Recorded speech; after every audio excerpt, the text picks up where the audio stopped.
Summarize him in one line. પ્રમુખ સ્વામીનું આખું જીવન એક લાઈનમાં તું મને કઈ બતાડ.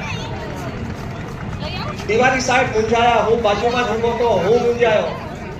પછી તિવારી સાહેબે કીધું પોતાના બુદ્ધિના બળે કે સાહેબ, there are saints who read the scriptures. સંતો છે એ શાસ્ત્રો વાંચે છે. There are saints who speak the scriptures. અમુક સંતો છે એ શાસ્ત્રો પર નિરૂપણ કરે છે. And there are saints who live the scriptures. અમુક સંતો છે એ શાસ્ત્ર પ્રમાણે જીવન જીવે છે. પછી તિવારી સાહેબે કીધું પ્રમુખ સ્વામી, he himself is a scripture. પ્રમુખ સ્વામી પોતે ખુદ શાસ્ત્ર છે. આવો જવાબ જ્યારે આપ્યો ત્યારે મને લાગ્યું કે અદ્ભુત જવાબ છે. પણ કલામ સાહેબ કે 50%. હું મૂંઝાઈ ગયો કે 50% આટલો અદ્ભુત જવાબ અને only 50%.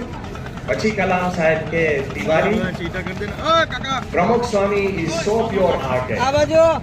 He is so spiritual. He is like a boat who carries millions of people like you and me across the ocean of life.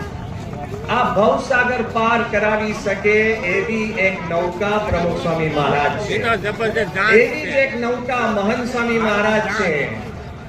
આપણે વિચાર કરીએ કે આજે રિવરફ્રન્ટમાં દૂર જ છું પહેલા અદ્ભુત રિવરફ્રન્ટ ઊભું કર્યું છે. આપણે આભાર માનીએ કે આ રિવરફ્રન્ટનો મેઇન રસ્તાનું નામ પ્રમુખ સ્વામી મહારાજ માર્ગ રાખ્યો છે.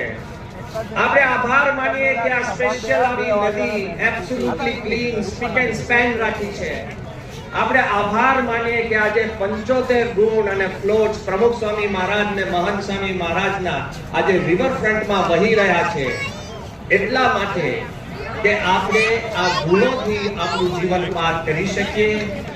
ચાલો આપણે નિહાળીએ કે પ્રમુખ સ્વામીની એ નમ્રતા, પ્રમુખ સ્વામીની અને પ્રમુખ સ્વામીનું જે